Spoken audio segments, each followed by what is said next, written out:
Hello student, welcome back to my channel Aakash lecture. Student, आज की इस वीडियो में आप लोगों को बताने वाला हूं कि इंग्लिश में लॉन्ग क्वेश्चन का आंसर लिखने का ट्रिक। मेरे प्यारों, जो बिना पढ़े बिना याद किए केवल वे केवल ट्रिक से आप लोगों को बताऊंगा। अगर इंग्लिश आप लोगों को पढ़ने लिखने भी नहीं आता है मेरे प्यारों, तो आप इंग्लिश में आप लॉन्ग क्वेश्चन को कैसे सॉल्व करोगे, आज की इस वीडियो में यही बताने वाला हूं। ठीक है मेरे प्यार, जो 100% गारंटी है कि टीचर खुश होकर पूरा का पूरा नंबर देगा और 100% गारंटी है कि टीचर आप लोगों को पास भी कर देगा। मेरे प्यार बच्चों, कौन सा ट्रिक है मेरे प्यार, जो हर साल वीडियो बनाता हूं लॉन्ग क्वेश्चन लिखने का ट्रिक मेरे प्यार बच्चों, और हर साल बच्चे पेपर देकर आते हैं और कहते हैं कि जितने भी बड़े क्वेश्चन थे लॉन्ग क्वेश्चन, उसमें मैंने अच्छे से अच्छे अंक लेकर आया है। मेरे प्यार बच्चों, यकीन मानिए कि अगर 6 नंबर का प्रश्न है तो यकीन मानिए कि मैं आपको 4 से लेकर 5 नंबर तक दिलवा सकता हूं मेरे इस ट्रिक की मदद से। मैं कुछ भी याद करने के लिए आप लोगों को नहीं बोलूंगा, पूरा का पूरा प्रश्न आप सॉल्व कर पाओगे जितने भी लॉन्ग क्वेश्चन आएंगे इंग्लिश में। ठीक है, तो देखिए सबसे पहले कैसे सॉल्व करना मैं एक चीज बताऊंगा आप लोगों को।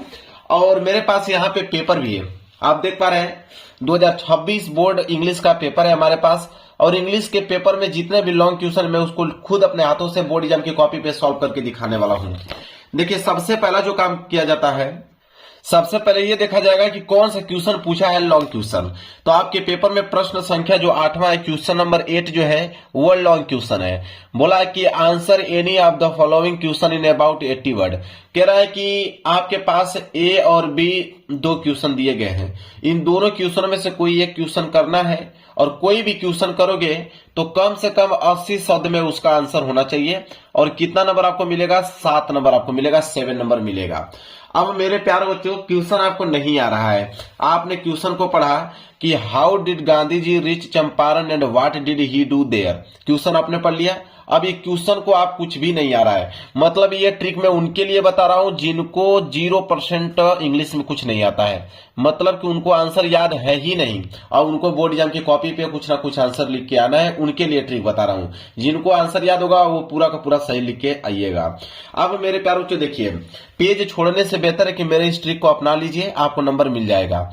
अब यहाँ पे हम लोग कौन सा नियम लगाएंगे, देखिए क्वेश्चन को हमने पढ़ लिया कि how did Gandhi ji reach Champaran and what did he do there. सबसे पहले हम लोग यहाँ पे क्वेश्चन नंबर डालेंगे।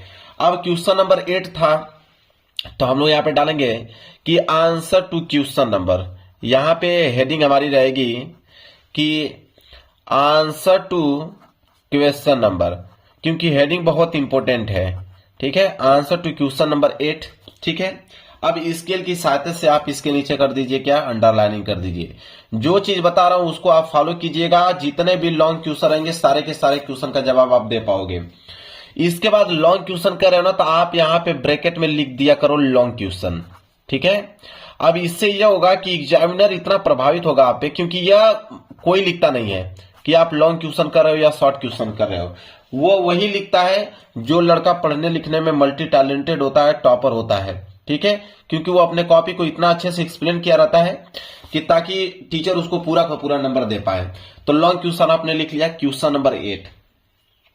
अब इसमें आप ए वाला करने वाले हो कि बी वाला करने वाले हो? 2 प्रश्न था ना, तो ए वाला करने वाले हो तो आप लिखोगे ए। ठीक है, ए का आप लिखने वाले हो आंसर। ठीक है, तो ए का आपने आंसर इस तरह बना दिया। अब देखिए कौन सा ट्रिक हम लोग अपनाएंगे। देखिए ट्रिक ये कहता है, ध्यान से समझिएगा, ट्रिक ये कहता है कि अगर क्वेश्चन में सबसे पहले क्वेश्चन वर्ड आए तो आंसर लिखते समय क्वेश्चन वर्ड से स्टार्ट नहीं करते हैं। कहने का मतलब है कि कोई भी क्वेश्चन अगर आप देखोगे इंग्लिश में, कोई भी क्वेश्चन दोगे वो हमेशा क्वेश्चन वर्ड से ही स्टार्ट होगा, क्योंकि कोई भी प्रश्न क्वेश्चन वर्ड से ही स्टार्ट होता है।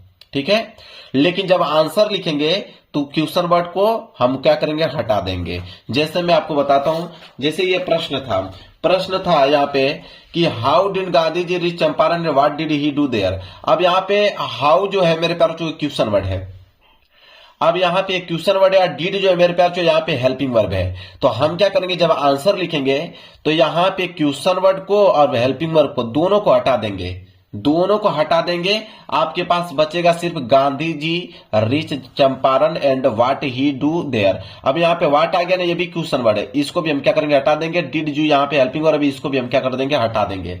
ये काम आप पहले सीख लीजिए। ठीक है, क्वेश्चन वर्ड को हेल्पिंग वर्ब को हटा देना है। अब नियम कौन सा लगाओगे आंसर लिखते समय? देखिए नियम ये कहता है, कोई भी आंसर लिख रहे हो इंग्लिश का तो ग्रामर का रूल यही कहता है कि सबसे पहले आप लिखोगे सब्जेक्ट। सबसे पहले यस से क्या होता है, सब्जेक्ट। सबसे पहले सब्जेक्ट होना चाहिए, सब्जेक्ट के बाद वर्ब होना चाहिए, और भी वर्ब का कौन सा फॉर्म होना चाहिए, सेकेंड फॉर्म होना चाहिए। इसके बाद ऑब्जेक्ट आप लिखिए, फिर रिमेनिंग वर्ड आपको लिखना है। यह होता है, इसका नियम कहता है। तो सबसे पहले सब्जेक्ट लिखना है ना, तो आप सबसे पहले क्या लिखोगे, सब्जेक्ट लिखोगे। सब्जेक्ट क्या है कि गांधी जी, गांधी जी मेरे प्यारे बच्चों क्या है, सब्जेक्ट है। तो सब्जेक्ट का काम क्या करेगा, गांधी जी। तो आप आंसर कैसे लिखोगे, देखिए मैं बताता हूं। आंसर लिखते समय सबसे पहले आप लिखोगे गांधी जी। तो यहां पे आप लिखोगे कि गांधी जी, गांधी जी, यह हो गया आपका सब्जेक्ट का काम किया गांधी जी। ठीक है, गांधी जी आपने लिख दिया। इसके बाद देखिए क्या होगा, गांधी जी लिखा आपने, सब्जेक्ट का काम कर दिया। इसके बाद वर्ब क्या है यहाँ पे, रीच। आप वर्ब का कौन सा फॉर्म लगाएंगे, सेकेंड फॉर्म लगाएंगे। यहाँ पे गांधी जी में सिर्फ एक आई रहेगा, इस बात को ध्यान रखिएगा, गांधी जी। गांधी जी आपने लिख लिया।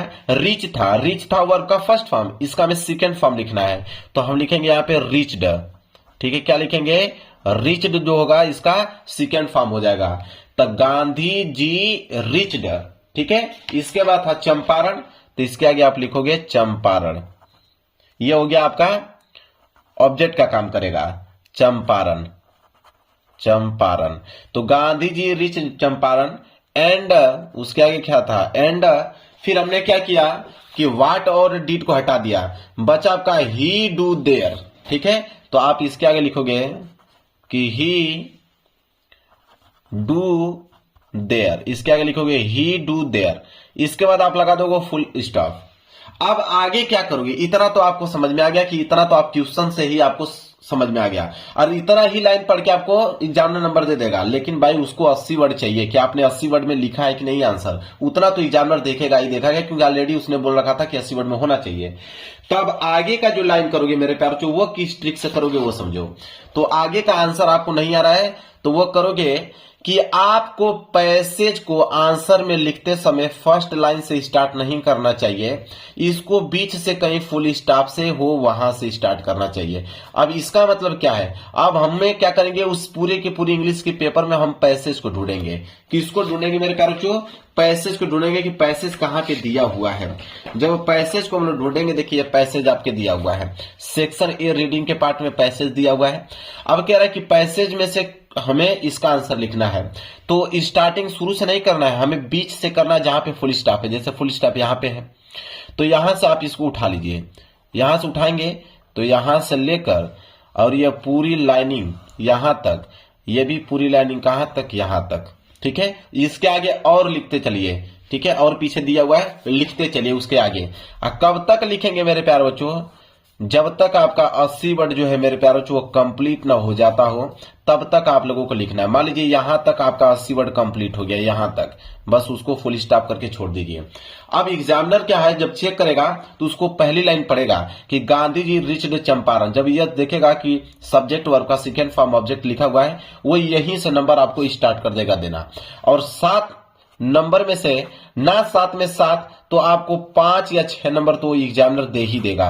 आपकी हैंडराइटिंग अच्छी रहेगी तो भाई आपको 7 में 7 नंबर भी मिल सकते हैं।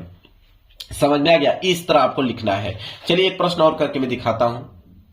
देखिए आपके पेपर में क्वेश्चन नंबर 12 भी आपका लॉन्ग क्वेश्चन ही है। बोला है कि answer any of the following question in about 80 word, मतलब ए और बी दिया हुआ है, इन दोनों में से कोई एक ही प्रश्न करना है, और 7 नंबर आपको मिलेगा। कम से कम 80 वर्ड में आप लोगों को लिखना है। तो मैंने क्या कहा, सबसे पहला काम तो है हेडिंग बनाना। तो सबसे पहले आप हेडिंग बनाओगे, लिखोगे कि आंसर टू क्वेश्चन नंबर। सबसे पहला जो काम आपका करना है वो है आपका हेडिंग।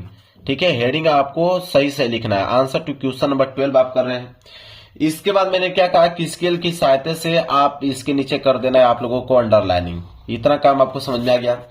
लॉन्ग क्वेश्चन कर रहे हो तो आप जरूर से जरूर हेडिंग आप डाल दो कि आप लॉन्ग क्वेश्चन कर रहे हो। ठीक है, लॉन्ग क्वेश्चन आप कर रहे हो। ठीक है, ब्रैकेट कर कर अब इसके नीचे भी आप कर देना यहाँ पे अंडरलाइनिंग, ताकि दिखने में अच्छा लगे। लॉन्ग क्वेश्चन आप कर रहे हो, इतना करने के बाद आप ए कर रहे हो कि बी वाला कर रहे हो, ठीक है। मान लीजिए उस बार ए मैंने किया, इस बार बी करके दिखाता हूं। देखिए, तो बी करने जा रहे हैं, तो बी का आप लिखोगे यहाँ पे कि आंसर करने जा रहे हैं, तो बी का आंसर लिखने वाले हैं। तो आप क्वेश्चन को सबसे पहले पढ़ेंगे। क्वेश्चन है कि which story does mister Lamb's tell Derry and why. मैंने कहा कि विच को आपको काटना पड़ेगा, क्योंकि यह आपका WH वर्ड है, ठीक है, क्वेश्चन वर्ड है। वाई को भी यहां से हमें क्या करना पड़ेगा, हटाना पड़ेगा। हमें क्या करना है, सब्जेक्ट ढूंढना है, वर्ब का सेकेंड फॉर्म ढूंढना है और ऑब्जेक्ट ढूंढना है। इतना काम करना है हमें, ठीक है। अब देखिए, अब यहाँ पे सब्जेक्ट का काम क्या करेगा, सब्जेक्ट पे या तो नाउन रहेगा या तो प्रोनाउन रहेगा, इन दोनों में से कोई एक रहता है। तो यहाँ पे मिस्टर लैम्प नाम है ना, तो यह नाउन का काम करेगा, मतलब यह सब्जेक्ट का काम करेगा। तो एक चीज तो हमको कंफर्म हो गया कि मिस्टर लैम्प जो है सब्जेक्ट का काम करेगा। तो यहाँ पे सब्जेक्ट में हम लोग लिखेंगे कि मिस्टर लैम्प, मिस्टर लैम्प यह सब्जेक्ट का काम किया, ठीक है। अब हमें वर्ब ढूंढना है। वर्ब क्या है, टेल, ठीक है। वर्ब क्या है, टेल। अब टेल का सेकेंड फॉर्म क्या होता है, टेल्स। टेल, टेल्स, टोल्ड होता है, ठीक है। तो टेल है तो हम टेल्स लिखेंगे, यहाँ पे सेकेंड फॉर्म लिख देंगे कि मिस्टर लेम्स टेल्ड। इसके बाद डेरी है तो आप लिखेंगे यहाँ पे dairy, mister Lamb's tales dairy, ठीक है। अब आगे क्या करोगे मेरे प्यार, तो आगे तो अब कुछ बचा नहीं, ठीक है। 80 वर्ड में हमें कंप्लीट करना है। तो मैंने क्या कहा कि अब बारी आती है किसकी, पैसेज की बारी आती है। तो हम अपने पेपर में पैसेज को ढूंढेंगे। पैसेज कहां पे दिया हुआ है, तो देखिए पैसेज दिया हुआ है मेरे प्यार, तो यहाँ पे। अब पैसेज में से हमें वहां से उठाना है जहां पे फुल स्टॉप दिया हुआ है। अब ये पूरी की पूरी लाइनिंग आपको उठाते चलना है, लिखते चलना है, ठीक है। यहां तक लिखते चलना। कहां तक लिखना है, जब तक 80 वर्ड कंप्लीट ना हो जाए।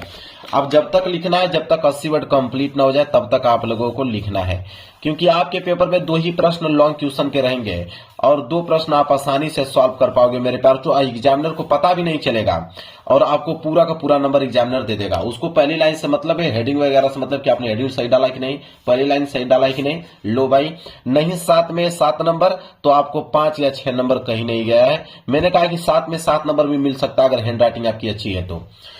क्लियर है, समझ में आ गया ना। अब इससे बेहतर ट्रिक नहीं है उन विद्यार्थियों के लिए जिनको इंग्लिश में कुछ नहीं आता था, वो पेज छोड़कर चले आते हैं, लेकिन मेरी इस ट्रिक की मदद से वो पूरा का पूरा आंसर लिख के चले आएंगे और उनको नंबर पूरा का पूरा मिल जाएगा।